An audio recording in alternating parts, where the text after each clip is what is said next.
Good afternoon, folks. Welcome back to Fenny for the Soul for yet another interesting episode. This time it's bookshops across India. And when I say bookshops, these are wonderful small bookstores and bookshops in Goa, in Pune, and in Delhi. And my friends who run these bookstores can be seen on the screen. Let me get started. It's all about how these bookstores have fought the pandemic, and also have to keep fighting all these modern platforms like Amazon and Kindle and what have you, and how they are, becoming more and more innovative and thinking out of box. So that's the whole story. Eureka Bookstores, is a specialist Delhi-based bookshop for children to begin with, but now young adults, even adults, and they are very famous for their Bukaru literature festivals. For children, which have been held across India for many, many years, and that's how Venkatesh and Swati are known in India. And so, Venki and Swati, please tell me, how have you handled the pandemic, all the challenges of the pandemic, and how much of the support from Rolly Books has meant to you? See, actually, we jumped into the pandemic with the bookstore. We knew the pandemic was coming, but we had already committed to having the bookstore. And the biggest plus was that the Kapoors of Rolly Books supported us totally from the beginning itself. The first conversation about the bookstore started in December when Mr. Kapoor had called us to ask us, would you be willing to share a space with us and have your bookstore in our shop? We did. We said yes, and we started planning. So Jan, Feb went in planning, and in Feb we started the work, as in the restoration of the. It was a kind of raw space we had. This set, and in March the pandemic hit us, and there was a lockdown, so work had to stop. And then I think in June 2020, it started.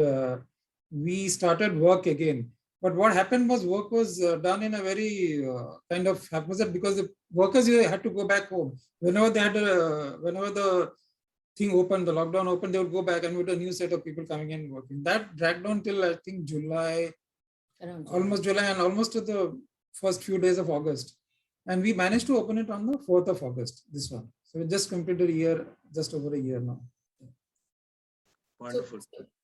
So frankly speaking, there were just obstacles and obstacles in those early, days of planning as well, because in our heads, we were coming back after 6 years for all practical purposes. So there were a lot of decisions to be taken, and new things, it's like we know the business, but it was a new arena, right? Because we hadn't been buying books of this scale till now. We were buying books for the festival of the authors who were participating, not like a large scale, Pan Macula and Hachette, everything, international title.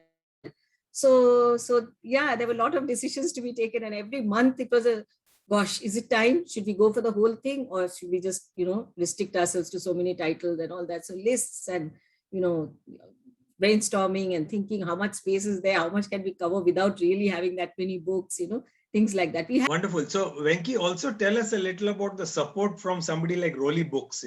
They obviously played a big role. Yeah, they did. See, it was the biggest support, let me tell you, is the fact that, when you take a space like the one has to pay rent for it, doesn't one? So, but what they did was they because of the pandemic, they said, just forget about the rent, settle down first, and then we'll see how it goes. So that was the basis for this thing. Otherwise, we would have never, that was a platform for this bookstore. We would have never done it otherwise. We would have just gone like, when 6 years ago, when we shut down, the only big reason was we had a very small area, which was around 180, 185 square feet. And the rents went up to 75,000. Impossible for a bookstore. So imagine a space like this, and somebody is saying, okay, let's wait for the pandemic to settle down. And then we'll talk about whatever financials and commercials. So that was the thing for us. Wonderful. Yeah. So this is the Pagdandi bookstore in Baner residential area of Pune, very popular. It has a cafe also, and a small, lovely bookstore. So I'm going to ask this question to both Vishal and Neha, that how, tell us the magic of using the Instagram and social media platforms to, attract online business in the pandemic period? We're going to do that a lot. We're going to check with each other who wants to answer the question because Yes, have fun. So I've been handed this one by Neha. I think what we have noticed is that in terms of a physical bookstore, what we are fulfilling in the market is a curation that of discovery of books that people are not aware of due to the pandemic, because people could not visit physical bookstores. They were discovering books online, and Instagram was, at least for the clientele we have, one of the primary modes through which they were discovering books. And the only way we could reach out to them via our curation was through Instagram. And we noticed a lot of word of mouth effect, what we would say in the real world. We saw that happen in Instagram through stories that people were creating when they would come and buy a book, or sorry, when they would get a book delivered to their house, they would post a story about it, and their friend would see that story and then approach us to buy the same book or a different book. So I think that's what got replicated during the physical world, going into this online village, if I were to call it that, in the Instagram world. So yeah. Wonderful. Yeah, so this is the Dogears bookstore in Madgaon, South Goa. It's again a very cute bookstore, and it's completed 5 years recently. Yeah, Leonard and Queenie, tell us about this Independent Bookshops Association of India, that you were part of the founding core committee and all that. So tell us how this helps small bookstores pan India. So that happened last year. Now Vishal is also part of that initiative. The 6 of us, we got together, and we thought that there are systemic issues that needed to be addressed, that bookshops could only address jointly, sort of the power of many kind of thing. It's been about a year, I think. We came together, we set ourselves that these are the things we want to achieve. Mainly parity in the eyes of publishers.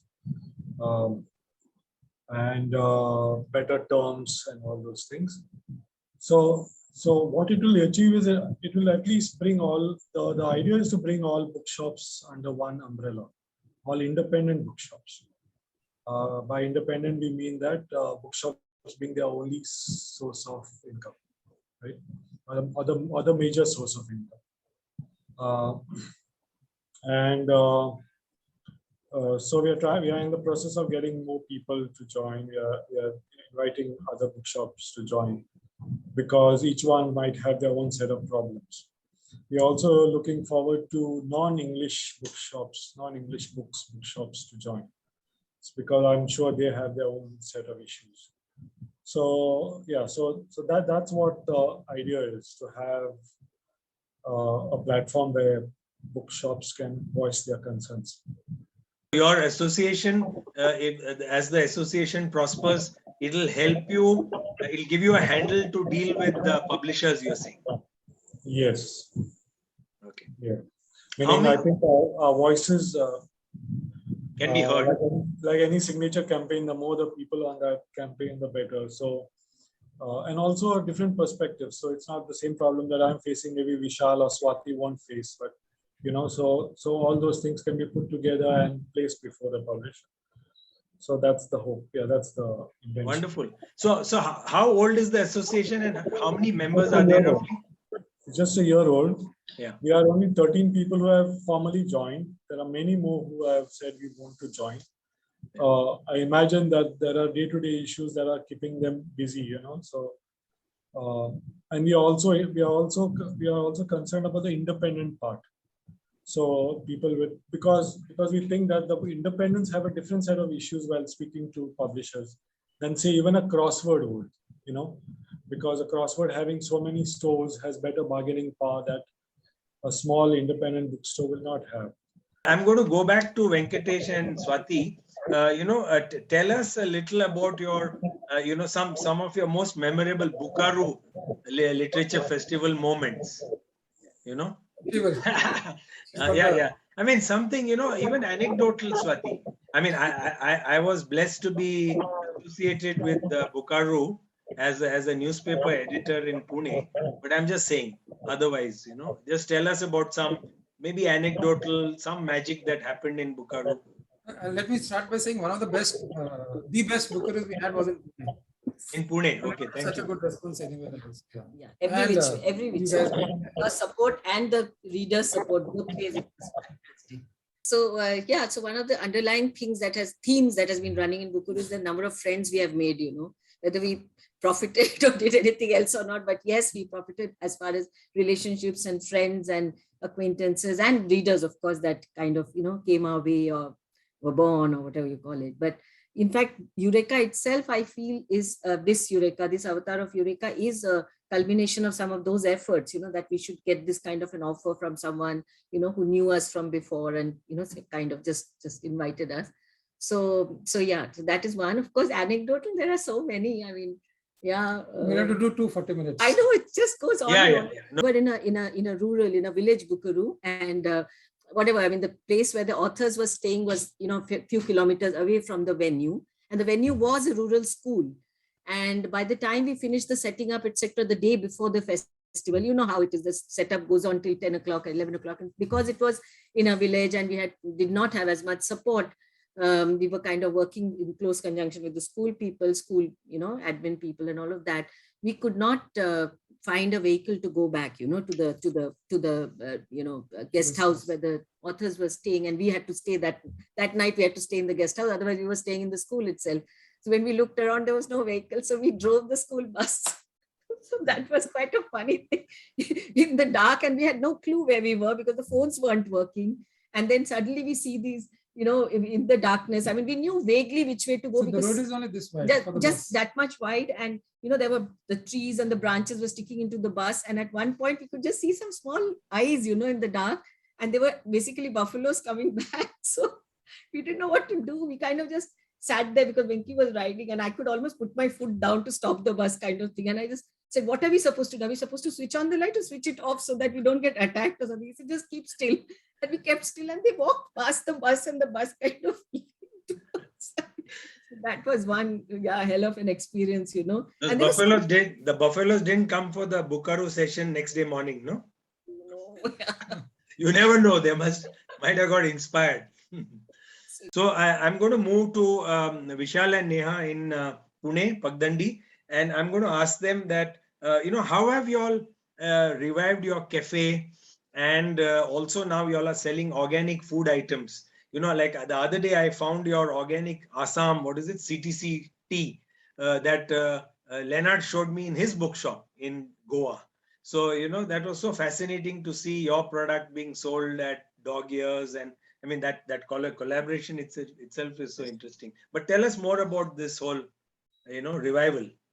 Well, it has been a core guiding philosophy for us right from day one to provide the healthiest and as natural as possible food and beverage experience. So we have always worked towards finding the right source for, say, if we make a cup of tea, then the ginger, the milk, the sugar, the tea. We have been trying to source organic, natural ingredients for our internal consumption.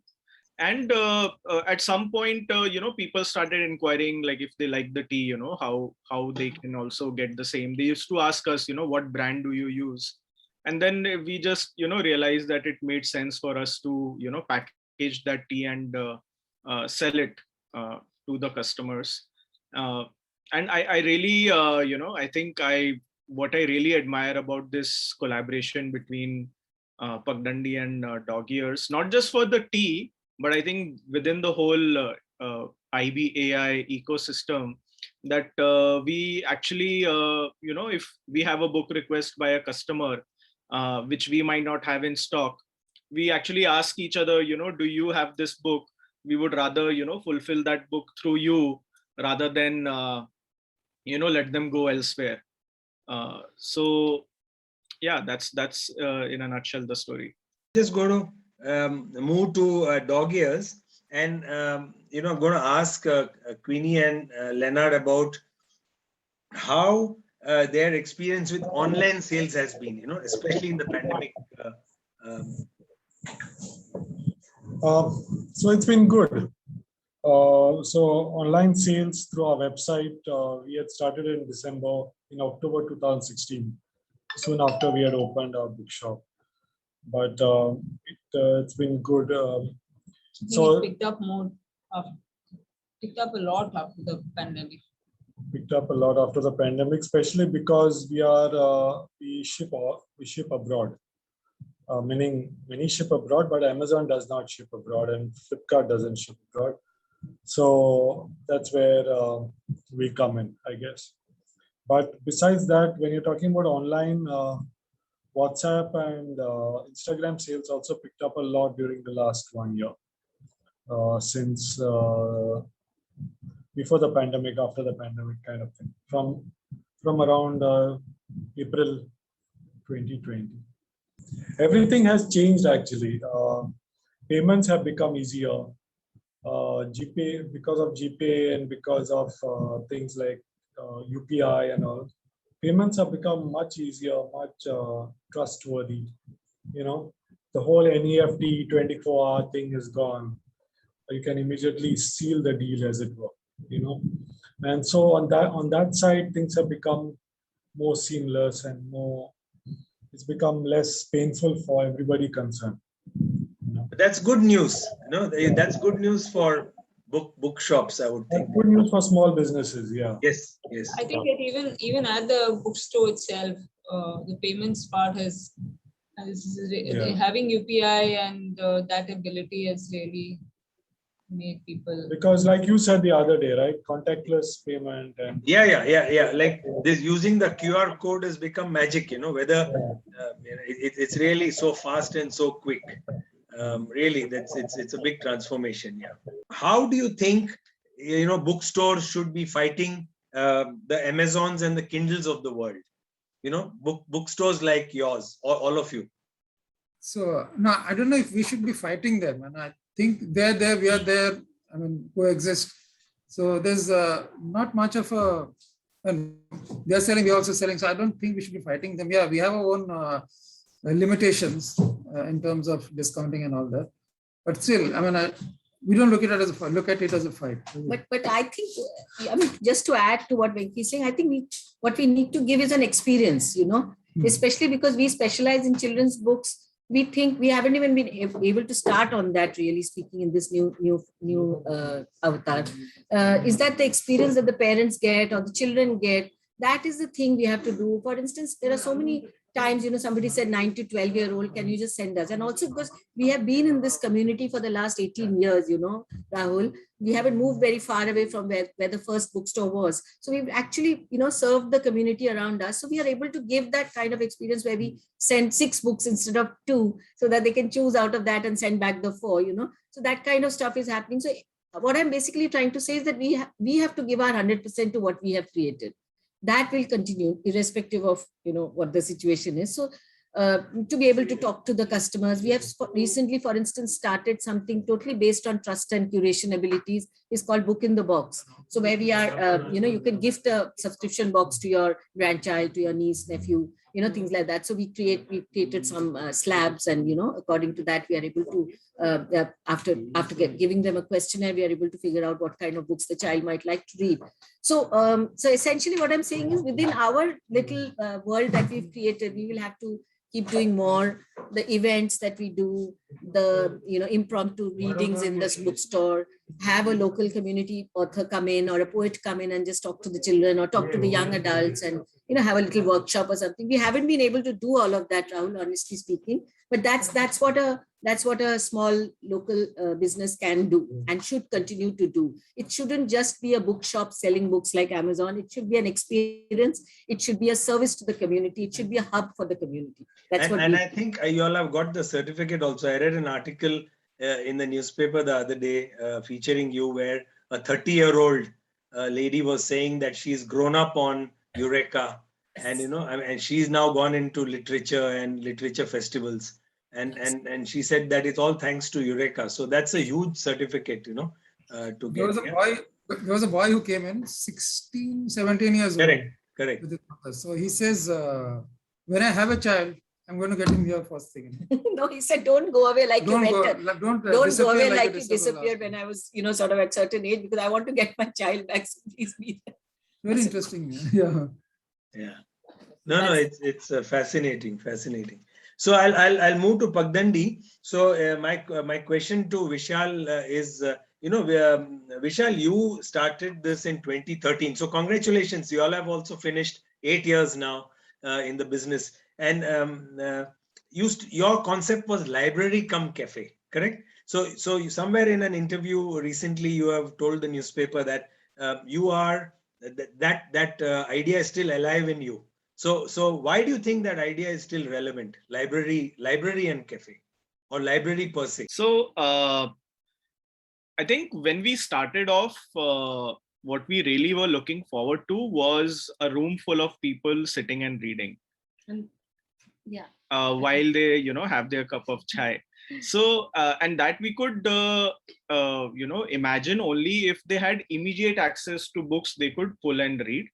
We didn't want there to be any barriers, which is why at that point of time, we did think of doing a bookstore right from day one, but we pivoted to doing a library instead, because we thought, what, if they are sitting on the spot, they do not want to take the book home, they can at least just pull out any book and read it on the spot. Also, a lot of bookstores were closing and a lot of library spaces were closing. So we wanted to create a space where people could access books without any hesitation, and they could just access books and just sit and read.